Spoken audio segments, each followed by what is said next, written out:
Hello everyone, my name is Omar, I'm a game designer at Nocean Studio. In this video we're going to discuss Bruteforce, our upcoming game, what our vision is, how we plan to achieve it, and our current status. Bruteforce fundamentally is an classic ARPG. It features a top-down camera, WSD movement with focus on mouse, left mouse button, right mouse button, basic attacks, and 4 skills, either active or passive, with spacebar utilized for dashing, though this varies by class. The base attacks change depending on the weapon used. Players pick skills within talent trees.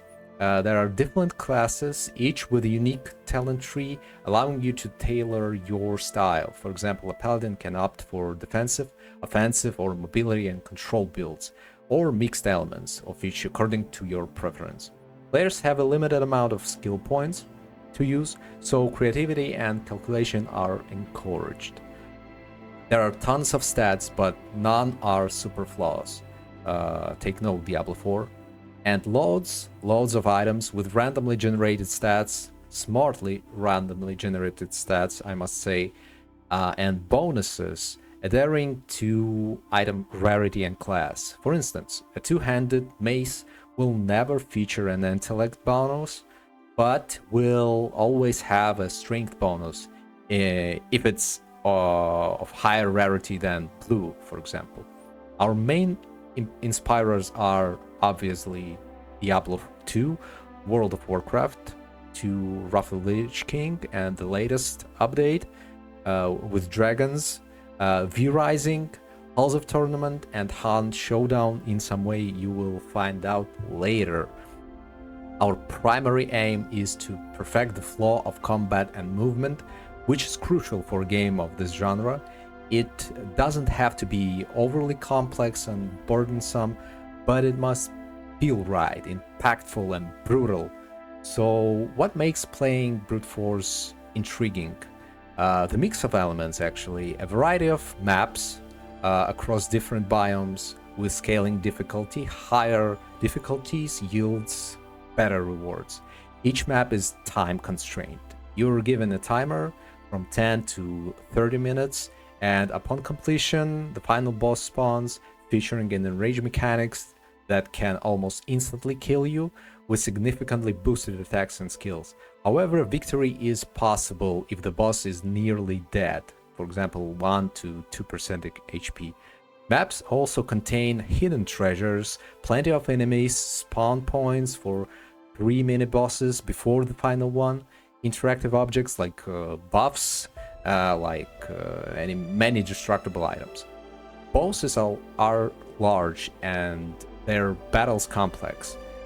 Mini bosses come with variety of abilities, and final bosses have multiple phases.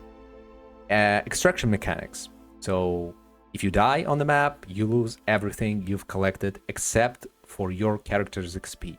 The game is co-op oriented, capping at 2 players for PvE experiences. And yes, we plan to add PvP in a PVPVE mode. One fully handcrafted expansive map where 5 to 7 teams of 1 to 3 players are spawned on the edges of the map, with only one team surviving, or lone player. The mode follows the same loop of surviving, looting, defeating the final boss, and looting again, but with PvP elements included. It offers great rewards, but death means losing everything you've earned on the map, and all your items your character is carrying, or we are in debate of this, maybe 1 to 2 random items that your character are actually carrying. This is debatable. This mode is exclusive to maxed out character. Only them at 100 level can go and die on that map. Hub level, a safe place that you can upgrade throughout your journey by adding services and NPCs, such as an armory, trader, auction house, trainer, etc. It starts as nearly empty space and evolves into a cozy little village, bustling with buildings and NPCs. How does the gameplay loop look? Well, essentially, it goes like this: select a character, decide which mode to play, win/lose, return to hub, sell, equip, adjust your build, progress the hub if available, trade, stash, and then progress to another level of difficulty. In the late game, when your character is at the maximum level, the loop includes running hardcore dungeons and entering the PVPVE mode. Okay, service segment. Every week or two, we introduce various multipliers for difficulty of hardcore dungeons, such as no heals, increased attack speed, or more creative conditions like only boss enemies, for example. The best players in PvE and PvPvE mode showed up on the deck of each player's hub. It's a deck of honor with rewards like golden achievements. Every month, the top 10 players will receive their titles. So monetization, there's no fucking monetization. It's buy to play. So you buy one time and play whole of your life, if the Steam will be alive after 50 years or so. So with content and features added in road to a full release, everything includes in this buy.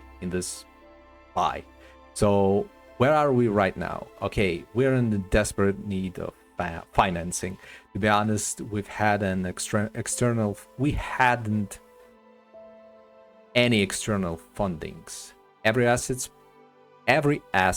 piece of hardware, and even food has been provided through my personal debts and loans. We are the team tiny as fuck. We are 2 people working on this project and one more, but he works on the planning, the strategy, marketing, and etc. But on the product itself, working only 2 people, me and our CDO. For the past 8 months, we've been working nearly 7 days a week to complete the prototype, and as we hoped to find an investor to help us build the game on the scale we envision. We're based in a country where we cannot initiate crowdfunding on Kickstarter or any other international platform. Okay, why do we need financing? First of all, hiring people. It is planned that between 10 to 15 people will work on this game at different stages of production, and production from 1.5 to 2 years longevity. So the second one is basic things like equipment, food, everyday expenses, legal registration in another country as our own, unfortunately, is not suitable for Steam to pay the checks from game selling on it. So we plan to continue working remotely, no offices needed, etc.